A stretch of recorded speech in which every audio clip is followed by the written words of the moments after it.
Hello friends, आज मैं आपको 1993 की स्लीवर एक थ्रिलर मिस्ट्री मूवी एक्सप्लेन करने वाला हूँ।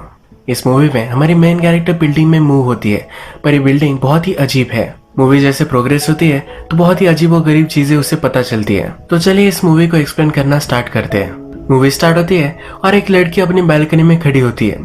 उसके पास एक आदमी आता है और उसे पुश कर देता है। ये जो इंसिडेंट हुआ था इसे अब कुछ दिन गुजर चुके हैं।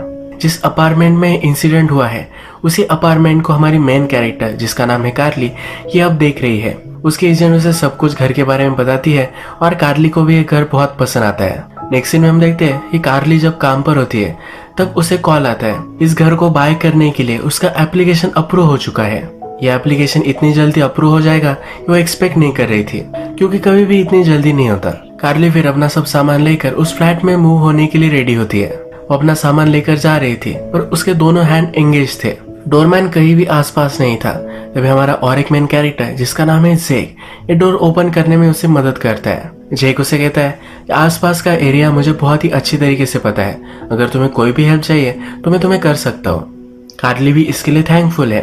कार्ली के नीचे वाले फ्लोर पर ही जेक रहता है। कार्ली एक दिन सुपर शॉप में कुछ बाय कर रही होती है, तभी बहुत ही इंट्रिग से उसे एक बूढ़ा आदमी, जिसका नाम है एलेक्स, ये देख रहा होता है। ये उससे बात करता है और कहता है कि मैं भी तुम्हारी बिल्डिंग में रहता हूँ। कार्ली सब बाय कर कर आगे चलती है तो उसका पीछा फिर से एलेक्स करता है। एलेक्स कहता है कि मैं तुम्हारा पीछा नहीं कर रहा, पर तुम्हारे फ्लैट में जो पहले रहती थी तुम उसी की तरह दिखती हो। मूवी के फर्स्ट में जिस लड़की को बिल्डिंग से धक्का दिया गया था उसका नाम था नियोमी सिंगर। एलेक्स कार्ली को कहता है कि तुम नियोमी की तरह ही दिखती हो। एलेक्स और नियोमी एक दूसरे के बहुत ही अच्छे फ्रेंड्स थे। नियोमी की जब डेथ हुई तो सबको लगा कि उसने सुसाइड की है। बिल्डिंग में सब लोगों का सवाल होता है कि उसने ऐसा क्यों किया। एलेक्स और कार्ली और भी बातें करते हैं। एलेक्स एक प्रोफेसर है जो टीचिंग करने के लिए एक नई सिटी में जाने वाला है। अगले कुछ सीन में कार्ली अपने घर पर है और अपने सब काम कर रही है। वो जब शॉवर ले रही है तब हम देखते हैं कि उससे कोई रिकॉर्ड कर रहा है। हमें बहुत सारे मॉनिटर्स देखते हैं और सब कुछ बिल्डिंग में रिकॉर्ड हो रहा है। अभी रिकॉर्डिंग कर कौन रहा है ये हमें आगे पता चलेगा। नियोमी बहुत सालों से एक रिलेशनशिप में थी। वो टॉक्सिक बन चुकी थी तो उसने अब ब्रेकअप कर लिया है। इसी वजह से वो अपना न्यू अपार्टमेंट वगैरह देखती है।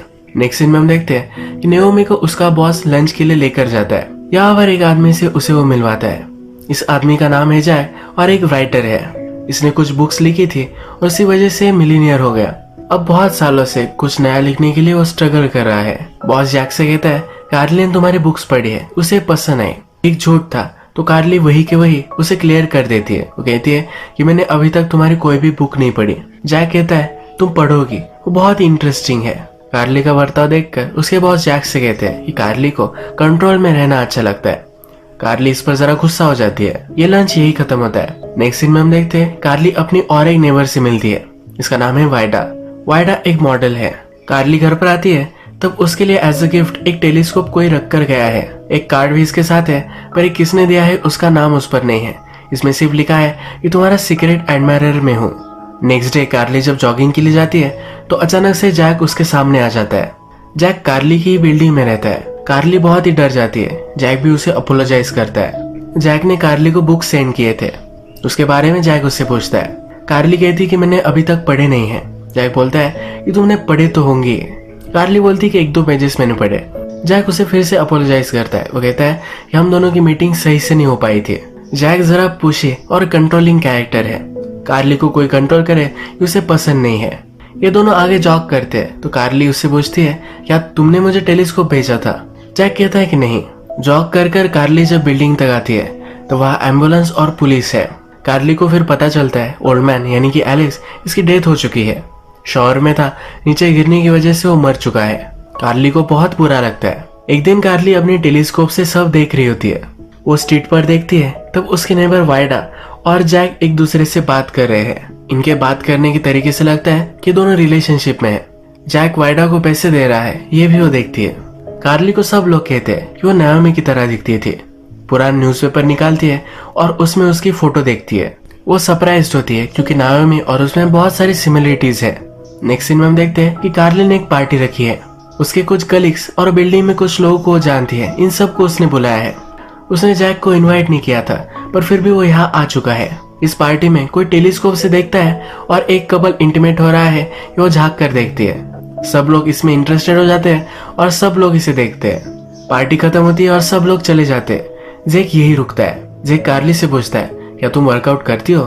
कार्ली कहती है कि मैं सर स्ट्रिक्टली वर्कआउट वगैरह नहीं करती। जेक बोलता है कि एक जिम है जहां मैं जाता हूँ, वहां तुम भी आ सकती हो। कार्ली कहती है कि जनरली जिम्स में बहुत सारे मिरर्स होते हैं, ये मिरर्स उसे इनसिक्योर फील कराते हैं। जेक कहता है कि वहाँ कोई भी मिरर नहीं है। जेक इंटिमिडेटिंग है तो कार्ली भी इसके लिए मान जाती है। जेक के जाने के बाद हम देखते हैं कि जैक अभी भी कार्ली के ही घर पर है।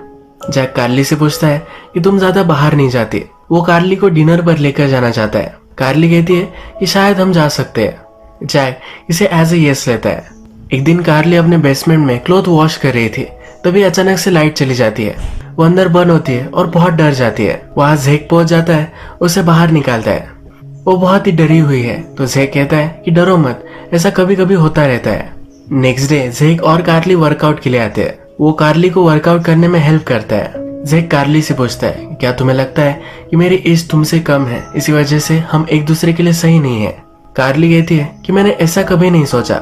जेक कहता है कि कोई भी प्रॉब्लम नहीं है, इन दोनों को भूख लगी है। तो जेक कार्ली को अपने घर लेकर आता है। कार्ली जेक की अपार्टमेंट देखती है तो जेक कहता है कि मैं एक वीडियो गेम डेवलपर हूँ, इसलिए हमेशा घर पर ही रहता है। ये दोनों हैंग आउट करते हैं। जेक कार्ली से कहता है कि तुम बहुत ही ब्यूटीफुल हो।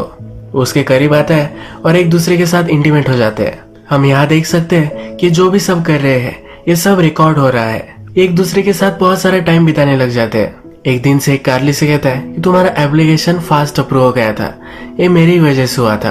एक्चुअल में ये पूरी बिल्डिंग जेक की ही है। कार्ली ये सुनकर सरप्राइज्ड होती है। जेक कहता है कोई भी मुझे परेशान न करे, इसलिए बात मैं किसी को भी नहीं बताता। कार्ली पूछती है कि जब से मैं मूव हुई हो, क्या तुम्हारी नजर हमेशा मुझ पर थी? जेक कहता है कि मुझे लगता है कि हम दोनों एक दूसरे के लिए परफेक्ट फिट है। इसके बाद नेक्स्ट सीन में हम एक रूम देखते हैं जहाँ पर पूरे बिल्डिंग में हर एक आदमी की रिकॉर्डिंग होती है। हमें पता चलता है कि ये रिकॉर्डिंग जेक ही कर रहा है।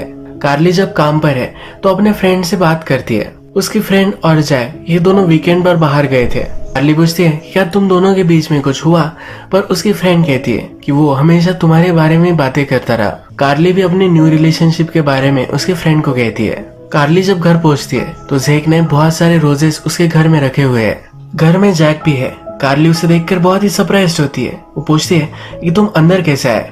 जैक कहता है कि तुम्हारा डोर ओपन था। कार्ली कहती है कि मेरा डोर मैं कभी भी ओपन नहीं रखती। जैक को मालूम है कि जेक और कार्ली अब एक साथ है। जैक उसे कहता है कि जेक एक अच्छा आदमी नहीं है। नेओमी के साथ भी उसका चक्कर था। नेओमी जेक की वजह से बहुत ही डिस्टर्ब थी। ये चीज उसने अपने साइकोलॉजिस्ट को भी कही थी। वो अमीर है तो उसे लगता है कि वो सब कुछ कर सकता है। क्या उसने तुम्हें बताया कि पूरी बिल्डिंग उसकी ही है? कार्ली कहती है कि हाँ मुझे पता है, और जैक को निकल जाने के लिए कहती है। ये सब जेक देख ही रहा था तो कार्ली को कॉल करता है। उसे डिनर के लिए बाहर लेकर जाना चाहता है। ये रेस्टोरेंट में आते हैं और सब लोगों के सामने ही एक दूसरे से बहुत फ्लर्ट करते हैं। आसपास के लोग ही इन्हें देखकर ऑकवर्ड हो जाते हैं। रात में घर आकर एक दूसरे के साथ इंटीमेट हो जाते हैं। कार्ली बीच रात में ही फिर से अपने अपार्टमेंट में जा रही होती है। जेक कहता है कि तुम यही सो सकती हो, मॉर्निंग में हम ब्रेकफास्ट कर सकते हैं। ये एक रिलेशनशिप की तरह है तो कार्ली ये नहीं चाहती। कार्ली कहती है कि मैं हर्ट होने से बहुत डरती हूँ। कार्ली जेक से पूछती है क्या तुम्हारी और नेओमी की कोई रिलेशनशिप थी? जेक कहता है कि ऐसा कुछ भी नहीं है। एक बार उसने मुझ पर मूव करने की कोशिश की थी पर मैं इंटरेस्टेड नहीं था। जेक को याद आता है और कहता है कि जेक और नेओमी की रिलेशनशिप थी।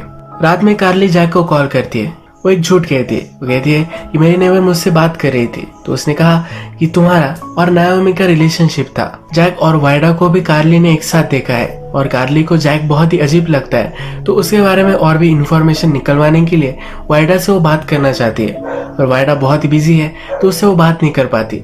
नेक्स्ट सीन में हम देखते हैं कि वाइडा जब बेसमेंट में अपनी लॉन्ड्री कर रही होती है तभी उस पर हमला हो जाता है। कार्ली वाइडा की चीखें सुनती है। जब वो नीचे जाती है तब उसके पास जैक है। इस सीन से लगता है कि जैक ने ही वाइडा का मर्डर किया है। जैक को इंटरोगेट करने के लिए पुलिस लेकर जाते हैं। पुलिस उससे कहते हैं कि तुम्हारी बिल्डिंग में 2 लड़कियों की डेथ हो चुकी है, एक कोइंसिडेंस नहीं हो सकता। वाइडा के अपार्टमेंट में जैक की फोटोज थे, यानी कि एक दूसरे के रिलेशनशिप में हो सकते हैं। यह भी पुलिस को शक जाता है। जैक कहता है कि मुझे फ्रेम किया जा रहा है, ये सब जेक कर रहा होगा। जेक अजीब है ये पुलिस को बताता है पर पुलिस इस पर बिलीव नहीं करते। कार्ली जैक से बहुत ही डरी हुई है। वो जेक के साथ है। वो जेक को कहती है कि जैक को बेल मिल सकती है। जेक कहता है कि अगर वो वापस आया तो हमें पता चल जाएगा। कार्ली कहती है कि कैसे पता चलेगा। जेक फिर उसे उसके सीक्रेट रूम में लेकर जाता है जहाँ पर वो सब कुछ रिकॉर्ड करता है। उसे वो सब कुछ दिखाता है और कहता है इस बिल्डिंग में हर एक आदमी को हम देख सकते हैं। जेक की मदर एक टीवी शो करती थी। जेक को देने के लिए उसके पास टाइम नहीं था। वो हमेशा अपनी मदर को टीवी पर ही देखता था। वो बड़ा हो गया। उसकी मदर गुजर जाने के बाद उसकी आदत नहीं गई। सब लोगों के घर में क्या चल रहा है ये उसे देखना अच्छा लगता है। कार्ली ये सब देखकर बहुत ही शॉक्ड होती है। कार्ली फिर इस सिस्टम को पूरी तरीके से जान लेती है। सब लोगों के घर में क्या चल रहा है ये देखने के लिए कार्ली भी बहुत ही क्यूरियस है।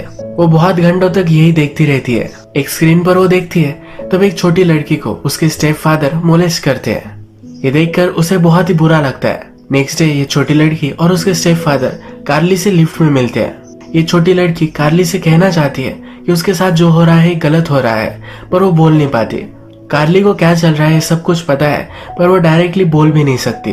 वो फिर कॉल कर स्टेप फादर को धमकाती है अगर फिर से उसने उस लड़की के साथ कुछ भी किया तो उसे मार देगी।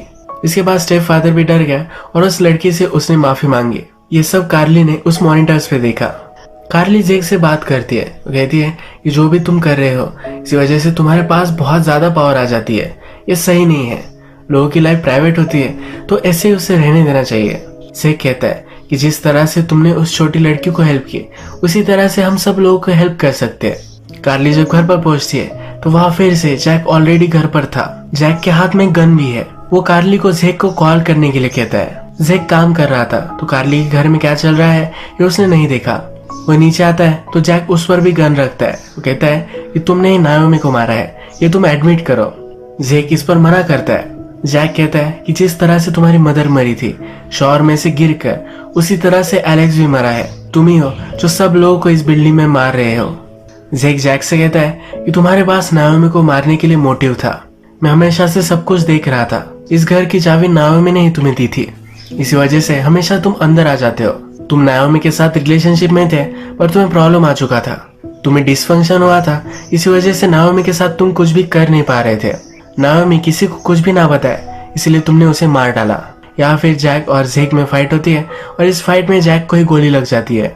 पुलिस फिर इन दोनों का स्टेटमेंट लेते हैं। जैक के पास अपार्टमेंट की जो चाबी थी ये भी पुलिस को मिल जाती है। यानी कि अपनी टेस्टिमोनी में कार्ली और जेक ने अभी अभी जो भी सब कहा है ये सब कुछ सही है। पुलिस भी फिर वहां से चले जाते हैं। कार्ली और जेक अब अकेले हैं तो कार्ली जेक से पूछती है कि हम दोनों इंटीमेट हुए थे, क्या तुमने वो भी रिकॉर्ड किया था? जेक कहता है कि हाँ। कार्ली ये सब देखती है और फिर कहती है कि इसे डिलीट कर दो। जेक इसे डिलीट कर देता है। जेक ने उनकी टेप छुपा कर रखी थी जहां पर उसने छुपाई थी, तो कार्ली कैमरे से वो भी देख लेती है। जेक फिर कार्ली से कहता है कि मुझे जरा भूख लगी है, हम दोनों के लिए मैं कुछ लेकर आता हूँ। जब वो बाहर जाता है तो जेक ने जहां पर उनकी टेप छुपा कर रखी थी ये टेप वो ढूंढ लेती है। टेप को जब वो प्ले करती है तब उसे पता चलता है कि नायोमी और जेक इन दोनों में रिलेशनशिप थी। जेक वापस आ जाता है और उसे पता चल जाता है कार्ली को उसकी टेप मिल चुकी है। कार्ली डर कर उस रूम का दरवाजा बंद कर लेती है। जेक उसे डोर ओपन करने के लिए कहता है पर कार्ली नहीं करने वाली। जेक दरवाजे को तोड़कर अंदर आ जाता है। जेक अपनी सफाई में कहता है मेरी उसके साथ जो भी रिलेशनशिप थी उसका कोई भी मीनिंग नहीं था।